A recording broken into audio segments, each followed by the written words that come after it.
on this, the 21st day of the month of Rajab, from my sitting room here in my native island of Trinidad in the Caribbean, with Assalamu alaikum wa rahmatullahi wa barakatuh, and with the dua, Allahumma barik lana fi Rajabin wa Shaban wa baligna Ramadan. We are in the midst here in the Caribbean, and particularly here in Trinidad and Tobago, in the midst of a storm called Donald Trump. And Donald Trump has unleashed this storm on Venezuela and now on other countries as well. And the storm is wreaking havoc in this part of the world. And in this video, we simply want to do one thing.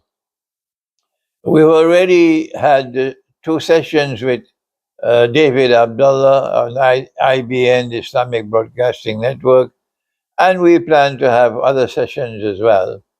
But my unique perspective of studying the subject is that of Islamic eschatology. And it was 25 years ago, that's a long, long time, that I wrote the Jerusalem in the Quran. And in that book, I based the whole book on the hadith of the Prophet sallallahu alaihi wasallam, that when Dajjal is released, he'll live on earth for 40 days, one day like a year, one day like a month, and one day like a week. And we said that this is his footprints. That he will have 3 parts of his mission, and in the first mission, a year will pass like a day, a month like a day, a day like a year, a day like a month, and a day like a week. And it was my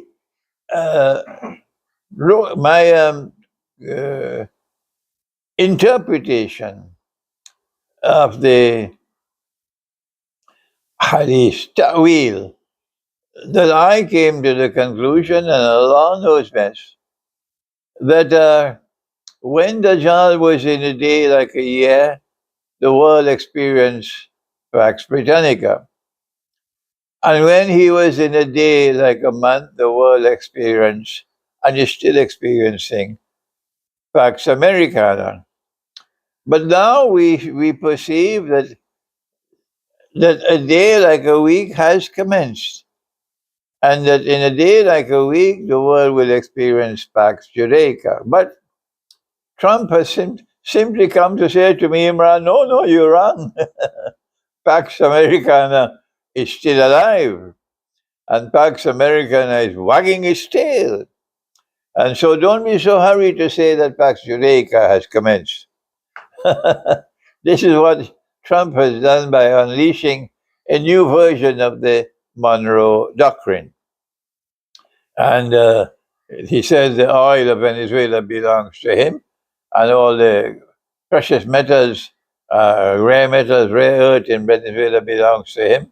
The gas in Venezuela belongs to him. The gold in Venezuela belongs to him. This is a rubber with a gunboat, a cowboy, a rubber with a gunboat. And this is back to square one, what we used to have before, that this Western civilization was rampaging through the world, stamping their feet upon the rest of mankind, non-European mankind, stealing their wealth and imposing upon them the rule of the modern West. And this started with Britain and continued with the United States, and now we see it being revived. And in analyzing what has happened in Venezuela, we pointed out that Russia chose not to intervene. Not even when United States seized a tanker which was flying the Russian flag. And Russia was informing the United States, this is our tanker, we have given them the right to use our flag. And the United States dismissed that, ignored it, and seized the tanker, and Russia did nothing to stop it, other than a protest. There was no military intervention by the part of Russia and none from the part of China. And so now it is clear that perhaps the reason why you have this aggressive American policy and taking advantage of the rest of mankind who are weak and cannot have that power the United States has is because they're setting a trap for Russia and China to get Russia and China to intervene militarily in this part of the world where the United States has the advantage. But Russia and China, who have the power to wage war on the United States, no question about that. Russian President Vladimir Putin has said, we can destroy the whole of the United States in half an hour. And believe you me, when he speaks, he means what he says. So Russia has that military power. But Russia has chosen, sensibly so, not to use that power at this time in this part of the world. Rather, Russia chooses to concentrate her power, her military affairs at this time in the conflict in Ukraine and to ensure that it concludes with a Russian victory. And the reason why United States and Israel does not want Russia to be victorious in Ukraine is because there is a Pax Judaica. We have said in the past, we believe it has now started. Trump has said, no, Imran, it's not yet started. So let's leave that. And the reason why they do not want Russia to be victorious in Ukraine is because this will have significant negative implications for Pax Judaica. So they're doing now this to try to divert Russia's attention and engagement with Ukraine and to come and to set a bait for Russia to have a conflict with Russia in this part of the world. And so we are saying that what we are now seeing is connected with Pax Judaica. And therefore, if our analysis is correct, then, my dear viewing audience, do not be surprised.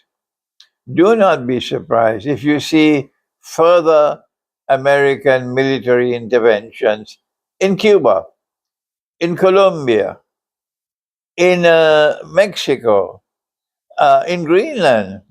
We can see the possibility of an American military intervention in Iran, all around the world. And in none of these cases would you see Russia or China intervening militarily to confront the United States. When that happens, don't criticize Russia and China. Don't call them paper tigers, but try to understand what is happening. That Russia and China refuse to take the bait. Thank you. Wassalamu alaikum wa rahmatullahi wa barakatuh.